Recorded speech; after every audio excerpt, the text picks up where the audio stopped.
We don't give loans to people who can't even afford their own suits! The lobby of Sterling Crown Bank was quiet. Marble floors, crystal chandeliers, suits everywhere. And near the entrance stood 74-year-old Thomas Gray, janitor uniform, worn shoes, hand shaking as he held a thin folder.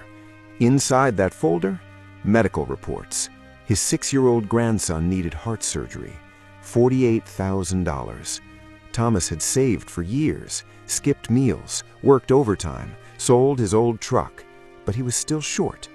Today was the first time in his life he had ever asked for help. He walked to the front desk, voice trembling but respectful. "Good afternoon. I'd like to apply for a loan."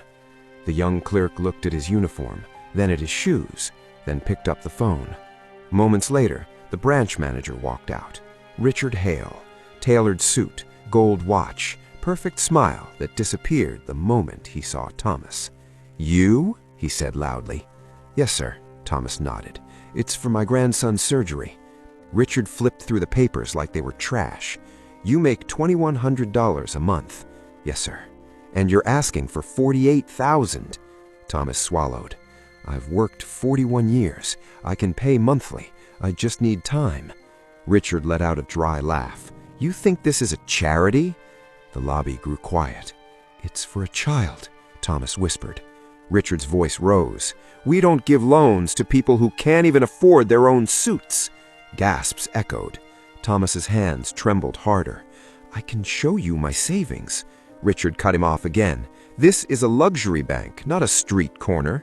Heads turned, phones lifted. Richard snapped his fingers toward security. "Remove him." The guard grabbed Thomas's arm. "You heard him. Stop embarrassing yourself." Thomas tried to hold on to the folder. "My grandson needs this surgery." The guard barked loudly. "Then you should have worked harder in life." The words hit like a slap. The entire lobby heard it. Thomas's eyes filled with tears. Not pride, not anger, helplessness. "I did work hard," he said softly, "for 41 years. From the private lounge across the lobby, an older man had been watching everything. Silver hair, custom suit, calm eyes. The manager suddenly froze because he recognized him. Edward Langston, one of the largest shareholders in the bank, a self-made billionaire. Richard rushed over nervously. "Mr. Langston, I didn't realize you were—" Edward didn't even look at him. He walked straight past, straight to Thomas. The guard slowly released his grip. Edward's voice was steady. "How much do you need?" The lobby went completely silent. Thomas blinked. "Sir?" "For the surgery." Thomas lowered his eyes. $48,000. Edward nodded once. "Done." The manager's face drained of color. "And give me the hospital name," Edward continued calmly. "I'll wire it directly, today."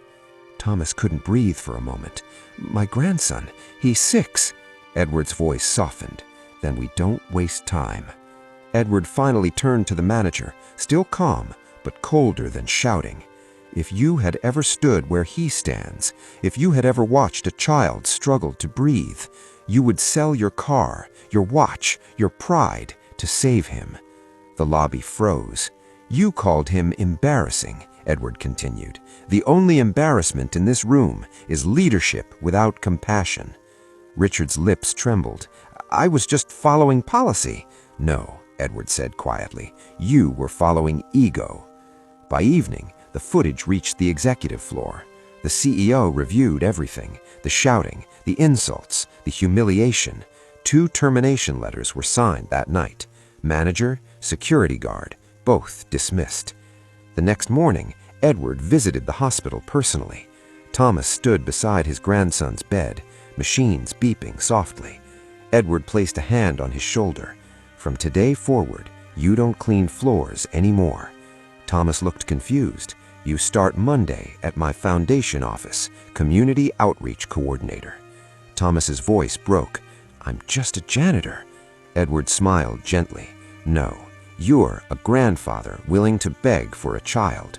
That's leadership." The surgery was successful, and inside a bank built on marble and pride, everyone learned something that day.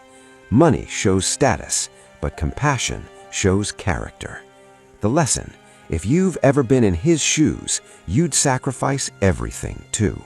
Drop a heart for every grandparent fighting quietly. Follow for stories that hit